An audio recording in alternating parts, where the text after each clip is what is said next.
bagaimana jika ada umpama orang yang mungkin menyalahgunakan atau memiliki tendensi tertentu seperti pernah terjadi dalam kasus misalnya mohon maaf Pak Ahok ya dengan ya disalahkan oleh publik saat itu karena menyebut atau melafalkan Al-Maidah 51 dengan berbagai konsekuensinya saat itu.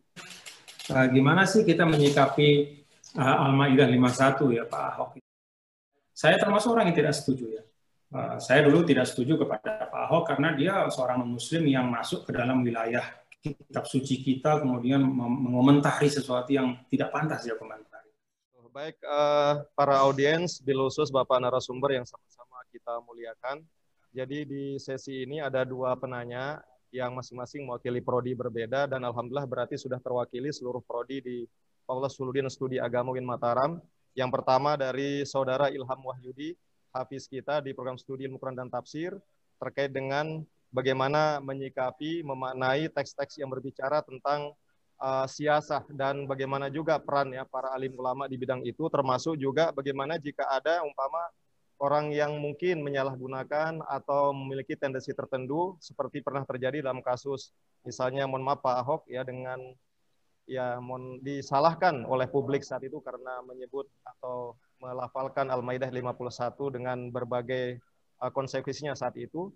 Tapi itu secara umum dari Saudara Ilham Wahyudi. Kemudian yang kedua dari Prodi Pemikiran Politik Islam, Saudara Rahmat Taufik Hidayat.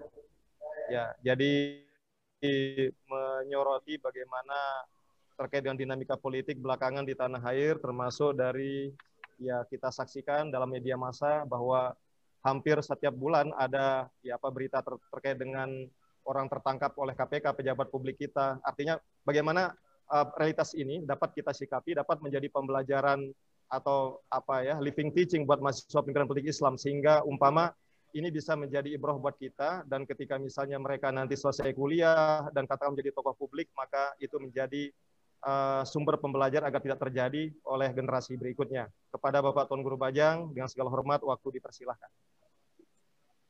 Terima kasih. Yang pertama untuk Ahmad ya tentang bagaimana kita bisa tetap produktif di masyarakat 5.0 ini.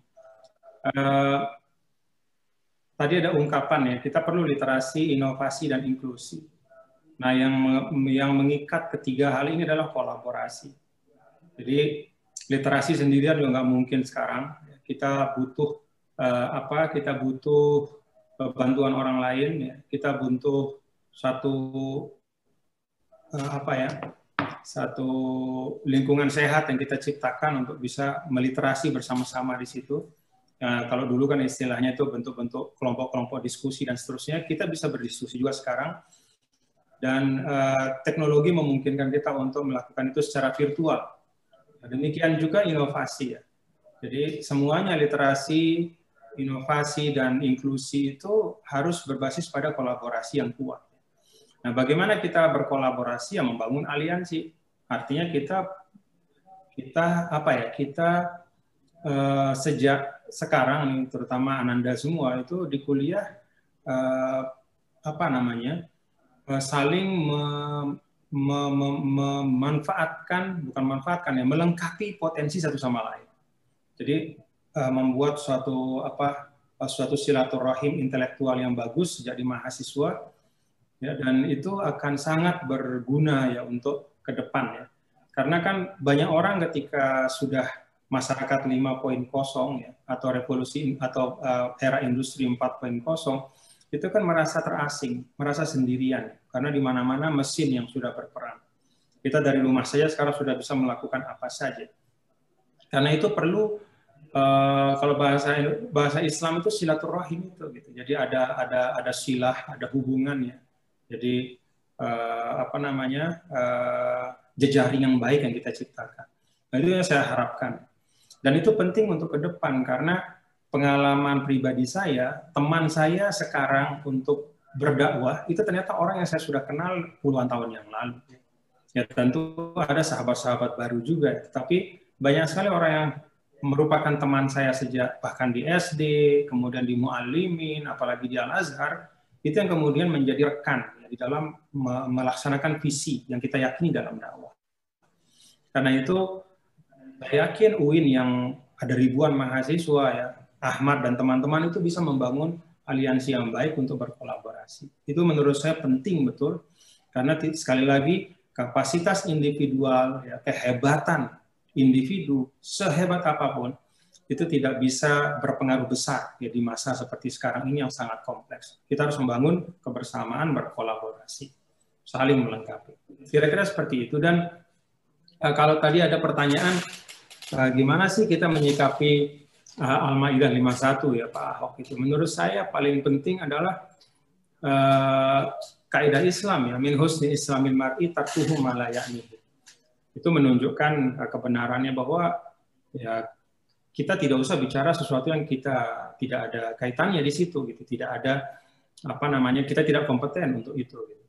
Ya, kalau saja ya beliau sebagai seorang non muslim itu tidak membawa-bawa nama Al-Qur'an, kemudian menyebutnya dengan katakanlah dalam konteks yang peyoratif ya, lepas dari tafsiran tentang makna aulia, tetapi menyebut itu dengan bahasa yang kurang pas ya, yang menyakitkan, itu sesuatu yang tidak baik. Jadi ini pengingat bagi kita semua, termasuk kita sebagai umat Islam ya, jangan di ruang publik itu kemudian kita menyampaikan suatu hal yang sifatnya penghinaan terhadap kitab suci agama lain, itu akan merusak tatanan yang ada.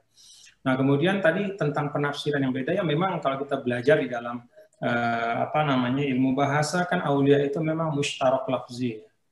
Jadi al-wali bimakna al-nasir, al-muhib, al-qarib gitu kan, awil mutawalli lisyu'un gitu kan.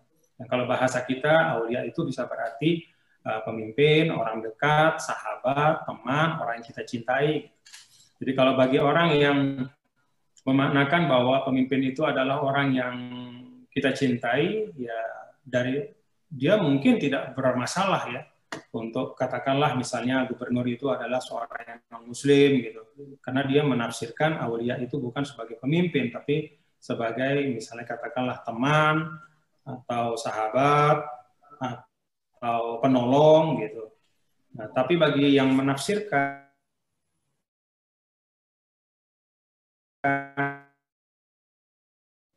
aulia itu sebagai pemimpin, dan itu untuk mengangkat pemimpin kecuali dari kelompok muslim.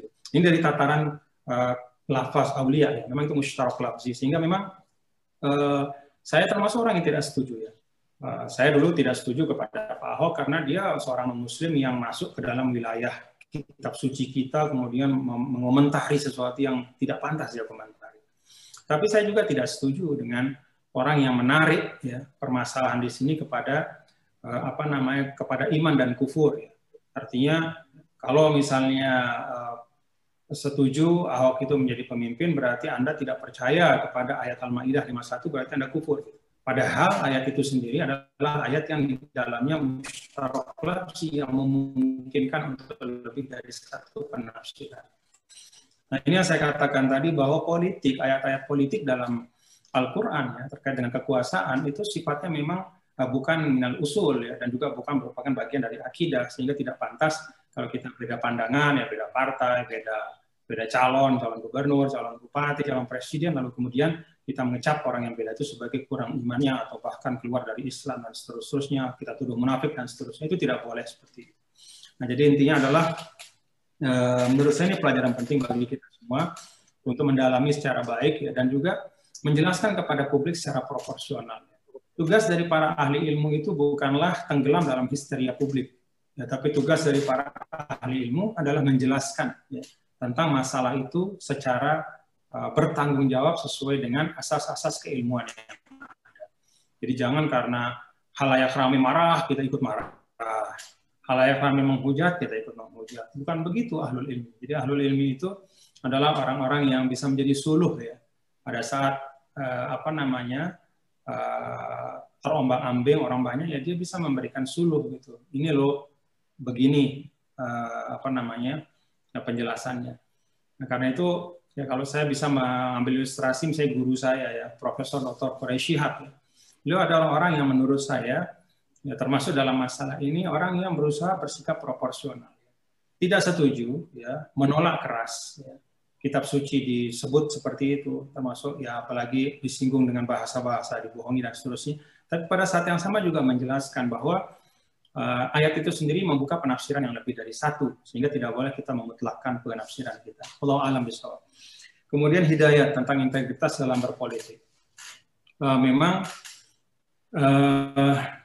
tadi saya mengambil ilustrasi ya, bagaimana ayat tamkin itu kalau ditafsirkan hanya dari aspek kekuasaan. Jadi orang bicara bagaimana berkuasa. Tapi kalau ayat tamkin itu ditarik kepada tataran moral yang lebih ideal, ya, yang lebih baik, yang lebih esensial, itu akan masuk kepada amanu wa amilus sholihat. Nah, amanu wa amilus sholihat itu sebenarnya letak daripada integritas kita di dalam berpolitik. Jadi integritas dalam berpolitik itu ukurannya tidak pertama bukan dari berapa banyak jargon yang Anda teriakkan atas nama agama, tapi bagaimana pesan-pesan agama itu bisa mewujud dalam kebijakan politik Anda. Itu yang pertama. Yang kedua, ya moralitas atau integritas politik itu tercermin dari pelaksanaan makna hikmah. Ya. Kalau kata ulama, salah satu makna hikmah itu adalah mutabaqatul qaulil amal, kesesuaian antara ucapan dengan perbuatan. Jadi para tokoh politik di dalam membangun integritas politik itu, satu, mengeksekusi, menyiapkan kebijakan-kebijakan yang nyata-nyata, menunjukkan bahwa dia berpihak kepada kebaikan, keadilan, kebenaran, dan kepada umat, serta yang kedua, memberikan keteladanan yang konsisten. Menurut saya itu penting, ya, tentu juga penting juga sistem dan seterusnya. Ya. Tetapi dua hal yang saya sebutkan tadi itu sangat penting. Wallahu a'lam bishawab. Terima kasih.